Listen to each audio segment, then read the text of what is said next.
You're listening to Life Check Yourself with life coach, transformational leader, and dating and relationship badass, Marni Batista. Every week, you'll get the raw truth from top experts and real people on the important life and love issues you want to know about. So if you're ready to life check yourself in your relationships, your career, and the areas of your life that matter most to you, and you're not afraid to be called out on your stuff, then you're ready for what's next. Life Check Yourself with Sherry Gaba. Signs of an unhealthy love addiction. Red flags to look out for. Ladies, this is a doozy of an episode for all of you who have that person in your life that I call it man crack, that you know you can do better. You know you deserve more.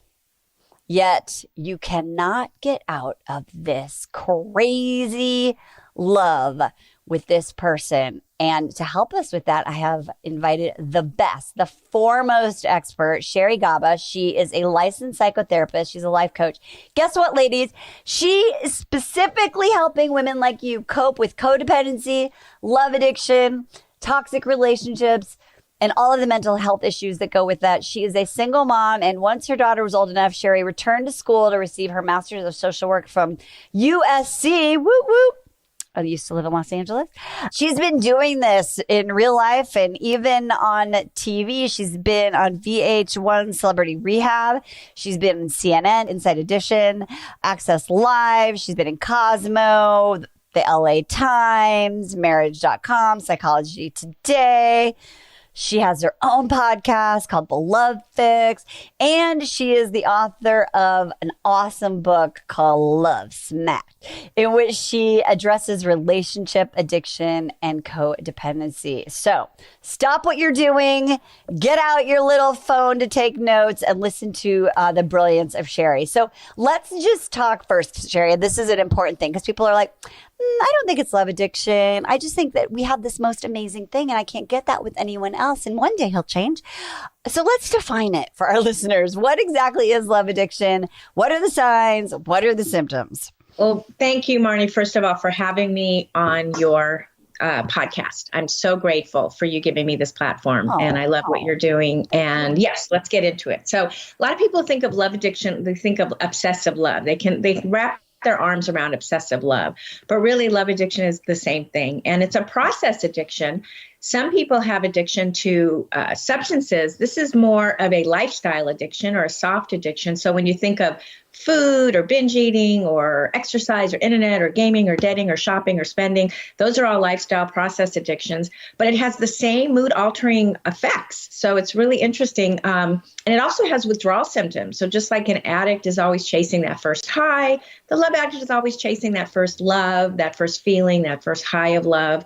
And they'll have the same withdrawal symptoms if a breakup occurs, just like a drug addict would be jonesing for their heroin if they ran out of heroin. So it's really like almost like a drug addiction in a way. And some say it could be even more fatal than drug addiction when it comes to things like, you think of the movie Fatal Attraction. Yeah. So, but that's probably on the deeper side. But, you're really just kind of turning yourself in a pretzel to be what others want because you absolutely cannot stand the idea of being alone. You have severe abandonment issues. That was my issue. I had severe abandonment issues. I had to finally, in my early 50s, really take a look at this and go, what is going on? Why do I keep picking the same, different face, different name, same guy? Yep. It was because I couldn't really be alone. And so I also talk about that in my book, Love Smacked. But it's all about, settling for less because you're just so frantic to be in a relationship. You don't feel whole unless you're in a relationship. And then it kind of overlays with codependency where you kind of need to be needed to get your self-worth. You need lots of affirmation, lots of validation, because you really don't have it within yourself. And, when I talk about love addiction, I can't not talk about toxic relationships because most likely if you're a love addict, you are attracting toxic relationships. Absolutely. Well, first of all, I'm just raising my hand. I was so that. I was doing that in my 40s. crazy shit, right? And I even went to 12-step program for, all of that. So I just want everyone to know I'm raising my hand. Like, it wasn't just like I couldn't get over a boy. I did that my whole life. So how do we know if we're in a toxic relationship? And I'm going to preface this because I want you to be really hard on my listeners. They need a kick in the ass. Someone said to me the other day, and she was like, well, I just really believe in commitment. Like, I can't just give up on this person, right? Mm-hmm. Like, I need to be committed because, my parents weren't committed and there was cheating, and like, I'm really committed. So how do you know if you're in a toxic relationship and that maybe the old regular definition of commitment might not apply? Hearing her say is her commitment is greater than the truth of knowing something isn't good for her. And also commitment is greater than the denial that she's living in and the delusion of who somebody is, because she's kind of using commitment as the excuse. I mean, I'm not, and again, someone could be, religious and say, once I get married, that's it, it's forever, but not when there are certain things. I don't know if anyone remembers Dr. Laura, I'm sort of aging myself, but yep. She said that something, you can definitely walk out on a relationship that is abusive, or there's cheating or there's drug abuse. So, I don't know what kind of commitment that person was in, but if it has any of those layers, it's definitely time to move on. But what an unhealthy looks like is it's characterized by constant worry about the partner and obsessing about them. It's a toxic sign if you or your partner are altering your life habits and needs and to be with that other person. You sort of give up who you are. Like I was saying earlier, you twist your personality and your values to please them, making them the center of your universe. You often walk on eggshells. So there's often a lot of fighting, and you feel drained and you're exhausted, and you ask yourself, should I have said this, or should I have asked for that? You're constantly second guessing yourself. And we'll get into why that is, because most likely you have a history of some kind of trauma where you don't really know your preferences inside your core, because you never had, no one ever really taught you those things when you were growing up, or you were neglected. So we'll get into that later when we talk about trauma, but you feel guilty about everything, because if you're with a toxic person, and I'll throw out the word narcissist, although I'd like to be careful because not everybody who's toxic is a full-blown narcissist, but they blame you for everything. They always have to be right. You are always wrong.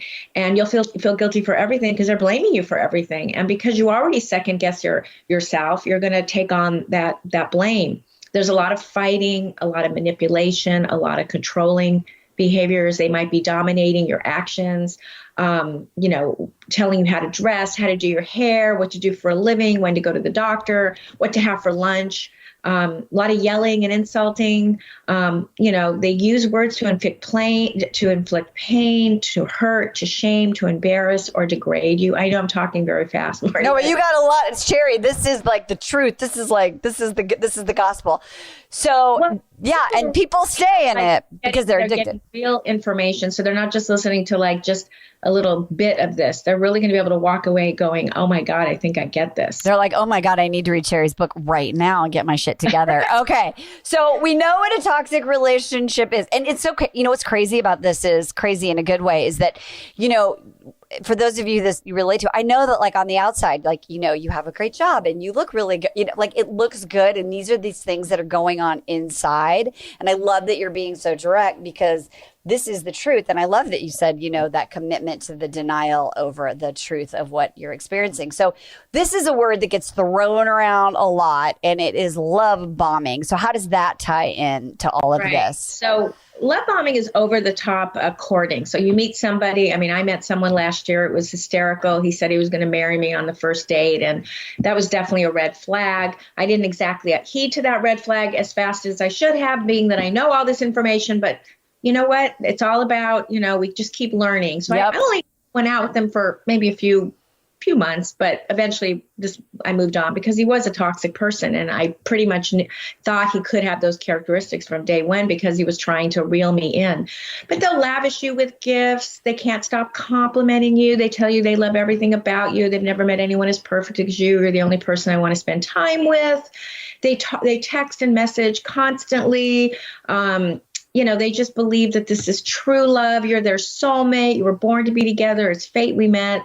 They say things like, oh, you understand me more than anyone. We're soulmates. They want commitment right away. And that's that is why that guy had said, I'm going to marry you on the first date, because he really kind of they want to suck you in right away. Yeah. Kind of spit you out later on. And the biggest hallmark of the love bombing, and you're being love bombed, is when you try to set a boundary and they're like, nope, they won't have it. And then they just continue to try to manipulate you. So someone who cares about you, legitimately cares, is going to respect your boundaries. But love bombers get very upset about boundaries with regard to any access to you or you accepting their display of love. It's like a tsunami of affection, and they expect you to accept it all. Oh God, I feel like in my body, I'm feeling like, whoa, it's so scary. And let me again preface, the reason codependent love addicts are so prone to this is because they need that validation. They want to be seen. They want to be loved. They want to be needed. And so, no one really out there, I think, is speaking with the two topics together. I mean, I feel like they really go together because if you are willing to settle for less, as a love addict will, or you just can't be alone no matter what, you're going to be, there's going to be predators out there. You're going to be very vulnerable. My own mother, she, when my dad died, she was already in her late 70s. She met a con man, narcissist at a bar. My mother was drinking. She had the beginnings of dementia. She was grieving. She was the perfect target. And she ended up in a, horribly abusive, financially, verbally, physically, sexually, in every which way for 3.5 years. We had to eventually get a move out order, a restraining order. So this can happen to anybody, any age. But when you're specifically vulnerable, and that's why, you're a dating coach. I'm a therapist. I'm also a coach. But if you have any kind of trauma that you have not resolved, you really, really, really need to work with a trauma expert like myself, or someone that really gets to the root of the trauma, so that you can work with someone like you, Marni, and really learn how to find a great love. But we first got to get that trauma out of our bodies. Absolutely. And so then so let's go kind of dig into that a little bit. So how do we become addicted to these kinds of relationships? Why does that happen? What's going on in our history and our brain? Well, as I said earlier, a history of toxic relationships, and I might not have said it. I'm not sure I've said so much, but if we've had toxic relationship with our parents, that's going to lead us to attract men and women with whom we can recreate that toxic cycle. So we always attract what we know. Our destiny is going to be dictated by that subconscious desire to somehow resolve those unresolved issues. So if you had unavailable parents, if you had parents that were addicts, alcoholics, if they were neglectful, if they abused you, if you had parents where, they were divorced and you had to be a little adult, suddenly, you're going to pick those types of partner. The cycle is just going to continue itself. You're going to recreate what's familiar. That's why if you meet someone and it doesn't feel familiar, that might be the better way to go. Exactly. This all stems from how we were raised and the relational experiences we had as children. It begins, if we weren't properly able to develop self-esteem or positive self-image or self-love, if we don't really have that deep connection and intimate relationship with ourselves that you only get from having healthy caregivers, then you're often going to be a target. Yeah. And I think what's so interesting, what you said earlier, is that if you don't resolve this, it's not something that reading or willpower or even being aware of your pattern or your trauma or your story, your history, unless you kind of do the deeper work and rewire your brain, you're going to continue to be in these patterns. So, and let me ask you this, and I know you talk about this in your book, Love Smack, but how can someone know the difference between love and an unhealthy obsession? And the reason I ask you about this is because when someone comes to us and the guy's just treating them well and they don't have that buzz, they're like, there's no chemistry. This is kind of boring, so like, what's the difference between being healthy love and unhealthy obsession? Well, it's funny you use the word boring, because when I was very young, in my early 20s, I remember my cousin, who, by the way, has an amazing marriage. She had said to me, Sherry, and she was older than me, probably 12 years. And she said, Sherry, maybe boring love will be the best love. And I thought she was nuts. But, it turns out sometimes, and of course, you have to have some attraction. Yes, of course.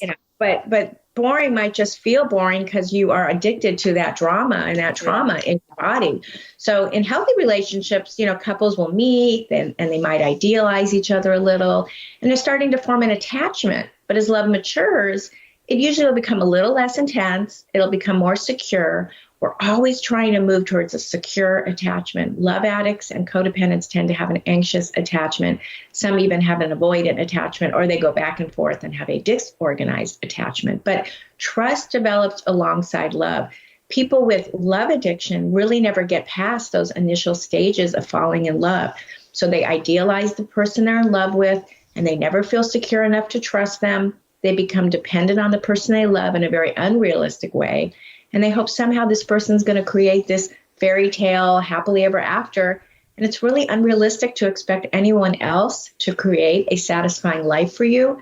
So inevitably, you're going to be disappointed. Goes back to falling in love with an illusion of who you, or a delusion of who you think someone is rather than who they really are. And your relationship only never truly is satisfying, but you can't seem to live without them. And they're really not based on healthy bonds, but they're really based on a psychological bondage.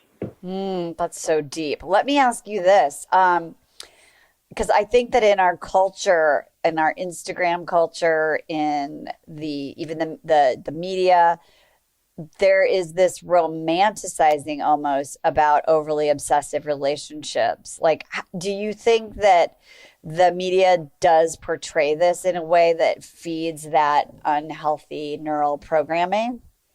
I do. I think the media does. And I also think the music, I think mostly, think of country music. I was just going to say, sure. I'm like a new country music fan. I was like, country music is like the iconic, I can't live without you. Yeah, it's basically codependency on meth or something. With a whiskey and a truck. Exactly. Which I love. But, think of obsessive love movies such as like Fatal Attraction. Yes. Movie with Beyonce. She was that definitely, I think it was called Obsessed. But really, I'm a grandma. I have a little, almost 6-year-old granddaughter. I have a little grandson. But my granddaughter is just like princess obsessed. So like when we grew up, well, Marni, you're probably younger. You're probably I'm 55. Younger. Yeah, so we're, close. Like maybe 8 years apart, whatever. But, we're kind of in the same world. For me, it was Cinderella, Snow White. Well, now we've got, all these other princesses that, again, it's, the Beauty and the Beast. And I can't, let's see, I think there's Ariel. Now, of course, some of the newer princesses, they're showing a little more independence in these women. It's not about the prince, but there are many that still talk about, the fantasy that someone's going to sweep you off your feet and then the fairy tale lives on. I think even some of those movies like, I was thinking of 9.5 Weeks when I was a kid. Oh, yeah. Right. And I was like totally a love addict from an early age. And I watched that and I was like, oh my God. Like, I was almost like, that's what I want. Right. Like, I want this guy to just be like, want me so badly. And like all of those things that does become like our ideal of or even like, I know what I was trying to say. I can't remember the names. I was thinking of like Game of Thrones or trilogies. Yes. Those trilogies seem to, I don't really watch them. The vampire movies, girlfriend. Those were like crazy with the obsessive relationship. Yeah, addiction. Yeah. So it's out there for sure. Absolutely. And it does get romanticized, which is not cool. So let me ask you about, because they're like, okay, Sherry, I have it. I'm in it. I got to get myself the hell out of it. You talked about withdrawal. And I think that this is a really important thing because someone can listen to this podcast and they're like, okay, I'm cutting it off. Like, I know that and then there's this sort of like, either not making the decision or making the decision. And there's like, 10 hours or 5 hours of like emptiness. And then they're like, never mind. The texting starts again. Like, how do you overcome your addiction and what's withdrawal like and how do you get through it? So I'm going to say that if you're with a narcissist, some of the withdrawal has to do with the up and down of the relationship. You actually get addicted to the peptides of the love bombing and the devaluing, the love bombing, discarding, the love bombing and the criticism. So there's an actual thing that happens in your brain and you keep wanting to go back to that high of the love bombing. So that's a very, very strong trauma bond. But really what withdrawal looks like, and again, with a narcissist, it's the most painful. But in general, if you're a love addict, what does withdrawal feel like? It's agonizing. You feel empty. You're obsessive. You're in panic, a sense of not knowing who you are. You feel like you're sort of in the ethers of nothingness. You feel like you'll never find love again. But the positive side is if you have the opportunity to become whole again, you do have the opportunity to become whole again. So withdrawal can be a time to really meet yourself, really get close to your authentic, precious self that you've been sort of avoiding, because the opposite of addiction really is connection. So it's getting back and connecting and having a true intimate relationship with yourself. It's such a great time for self-love and healing and healthier relationships. And the other way out is just to start looking at every relationship that enters your life as an opportunity to heal and grow, and be more self-aware. Like I said, when I was in my early 50s, I was a therapist. I'd been working in the addiction field. I said, you know what, I need to get some really great trauma help because I just keep, I can't leave this alcoholic. In my case, it wasn't really a narcissist. It was an alcoholic, and I could not get away. I had such a strong trauma bond there. So I had to do the trauma work to really move forward. But our focus really has to shift from the outside in, and really every relationship is manifested in our lives to really mirror the relationship we have with ourselves. So listen, ladies and men, if we're attracting toxic relationships, you continue nurturing your addiction to them. It's because you have a toxic relationship with yourself. So it's really, looking inward, looking at that shadow side, accept and welcome the process, knowing it's a work in progress. It takes a little time. It's not just replacing one for another person. You got to do the work. You can't avoid the pain. You have to really do that work in uncovering and resolving toxic childhood experiences, building a real deep connection with your spiritual self, your emotional self, your physical self. Just really reconditioning yourself and becoming addicted to the healthy self who already, all of you, you're already valuable, you're already colorful, you're already vibrant, you're already strong. You just got to meet that person again. I love that. And I love that you said it's developing this healthy, addiction to yourself. Someone said in one of our communities the other day, she was like, I'm going to start being my own hero. And I love that. I was like, yes, queen, that is amazing, right? Like that you're going to be your hero who's there for yourself, not putting it outside of you into some person who is going to be the one who makes you whole and rescue you. So you talked about trauma bonding. You said that. And I was like, ooh, Sherry, can you explain that? What is that? So there's 3 different kinds of trauma bonding. There's the kind where, let's say you meet someone. This was me and my ex-husband. We both had severe abandonment issues. So we kind of fell in love and we had this bond based on our past. Mm-hmm. Then there's the trauma bond where you have a bunch of siblings that had very neglectful parents. Maybe they were addicts or they were abusive, whatnot. And so you become very trauma bonded to your siblings because that's all you had. I mean, I was talking to a client yesterday and she said, her parents were just terribly neglectful, but she loves her siblings so much. And so there's this trauma bond with those siblings. Then there's the kind of trauma bond that comes in one of these relationships when you are with someone who's, giving you 1 minute the love bombing like I talked about earlier, and the next minute, pulling the love away. There's this push and pull, I love you, I don't love you, come here, go away. And it's toxic. And that's what I was talking about earlier, you get kind of addicted to that cycle of abuse. And you just keep wanting those chemicals, those feel-good chemicals to come back in that love bombing stage. And you just don't understand why are they doing this? They were this person when I met them. And now, it's kind of unbelievable how someone can be so loving in the beginning, which of course, if it's over the top is probably love bombing. And then all of a sudden they're just awful. They're criticizing you. They're abusive. They're verbally abusing you. And you just keep wanting to go back to that love stage and especially if you're a codependent or love addict, because that's what you live for. You live for that validation. So that's really what a toxic trauma bond is. It's very hard to break. And my whole mission, is no shame, no blame. There are reasons that you pick these people. Yep. There's probably something that's happened in your life. Also, I have to throw out the caveat that some people may not have had abusive childhoods, but they're just very empathic, loving, compassionate, kind individuals, and they ended up getting caught up with a predator. That's really truth. So you don't have to necessarily be a codependent or love addict to end up in one of these relationships, but most likely you have something that's happened to you in the past, but it doesn't have to be that way.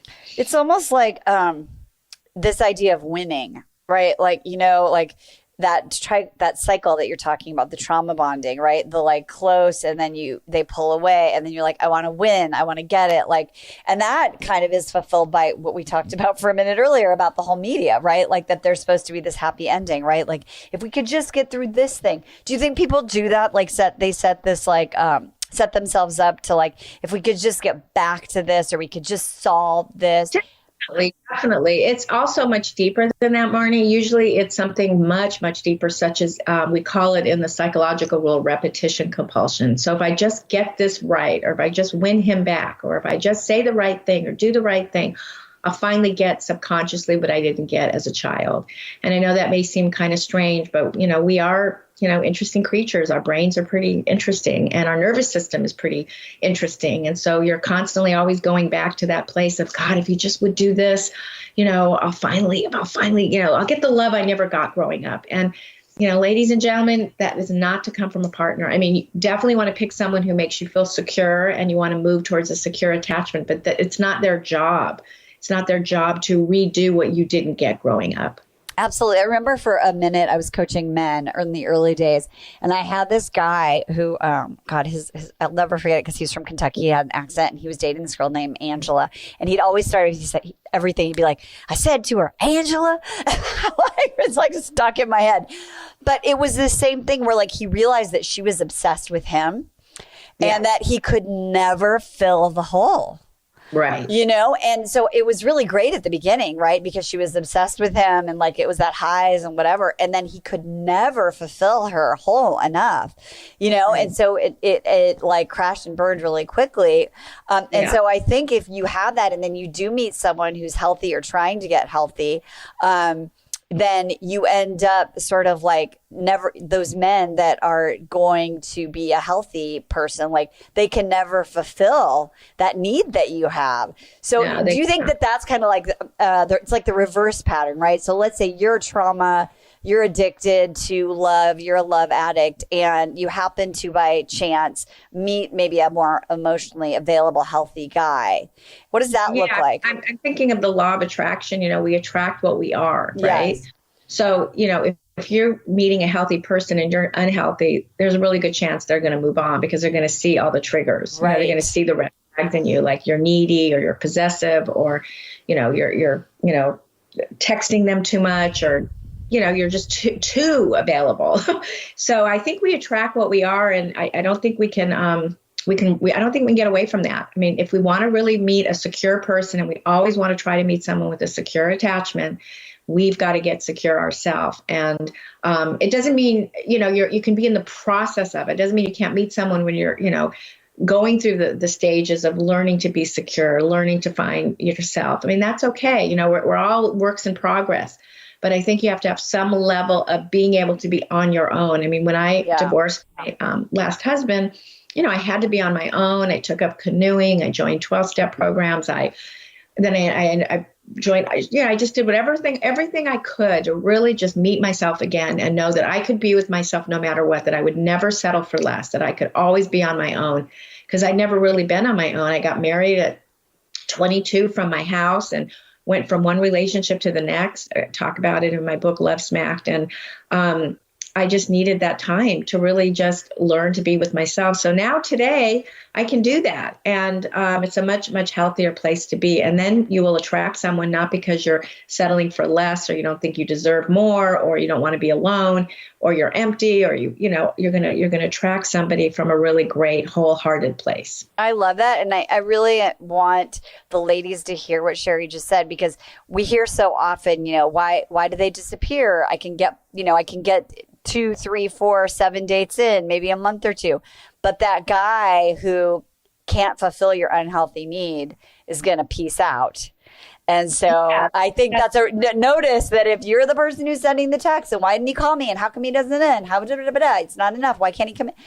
Then that's also going on for you. Yeah, that's really true. And there could be other things too, which is a whole other conversation about digital dating and ghosting. Oh my God, do we have to have you back so we can talk about that? Yeah, we can talk about that. But yeah, if you're someone that is still healing from love addiction, you might want to wait a bit before you get onto the digital dating world, because that will really trigger you. Okay, sure. So let's talk about what are the, I love that you mentioned narcissists and you gave the little disclaimer, because we kind of throw that word around like we do gaslighting. Those are the words of the day.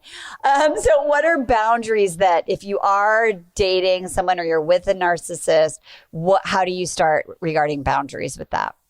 You don't have to justify, explain, or defend yourself. Narcissists use scrutiny or intimidation to make others second guess themselves. And they know that you're going to second guess yourself because they know you already have a low self-esteem.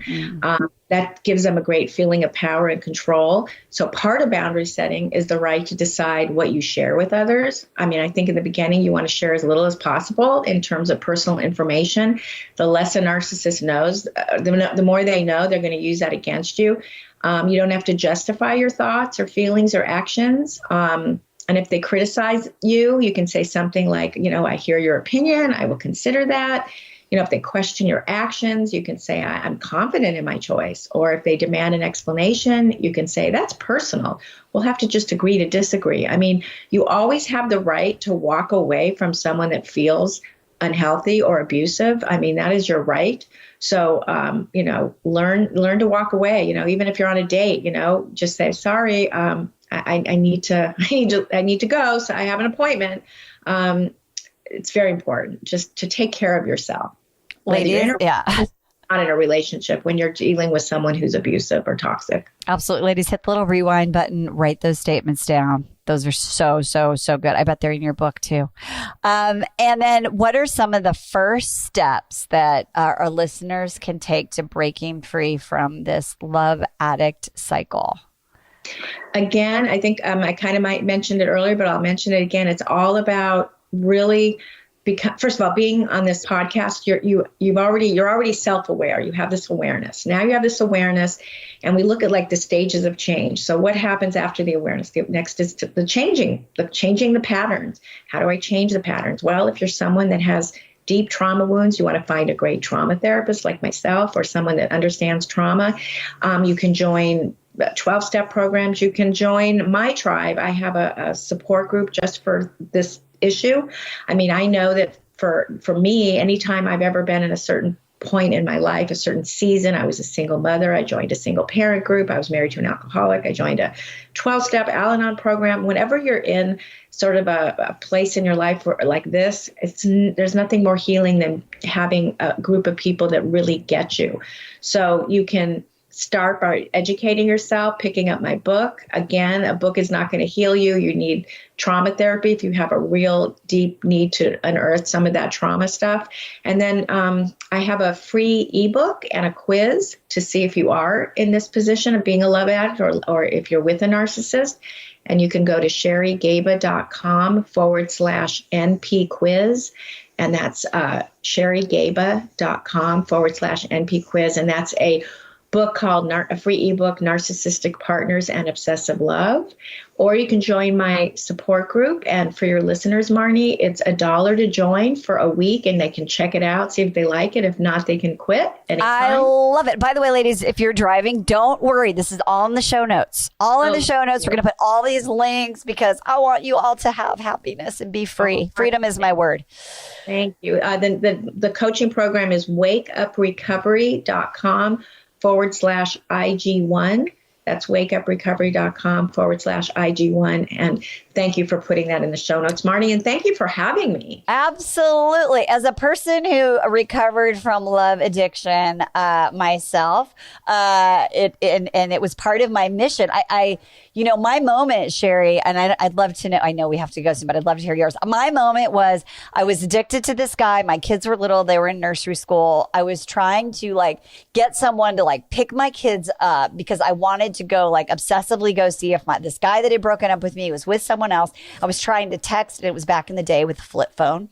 I was trying to text and drive, and I almost got hit by a car, and I pulled over, my heart racing, and I was like, I need to get my fucking shit together.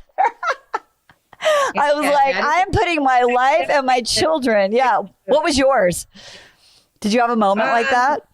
I think my last divorce, I realized I was obsessed with this person. I all the signs were there. Well, the signs have always been there when someone is not a yes, but I would deny the signs because I didn't want to be alone, or they like smelled really good, or they looked really good, or they had a great smile, or who knows, all the silly little reasons that I would stay with someone. But yeah, my moment was when I just could not leave the alcoholic, and I was going through just. It was like a tornado hit. He was relapsing, and so I was sort of addicted to the high of his sobriety. Oh, he'd be sober again. Oh no, he's not sober. He's sober again. He'll get sober. I know he'll get sober. And it just became a cycle of crazy for me. And that was really my emotional bottom. Oh, see, we've all been there, and we all rise from the ashes. So, ladies. Take the fire of your heart and burn your addiction. Sherry, thank you for being here. Check out the show notes, ladies. And whatever you do, you know what we say here, get real, get honest, and damn life check yourself. We'll see you next time. Bye-bye. Hey, thanks for tuning into today's show. So if being in an intimate relationship in which you feel 100% seen, heard, and accepted by a high caliber man is a priority for you right now, and you're interested in seeing if you're a fit for working with me and my team at Dating with Dignity, here's what I want you to do.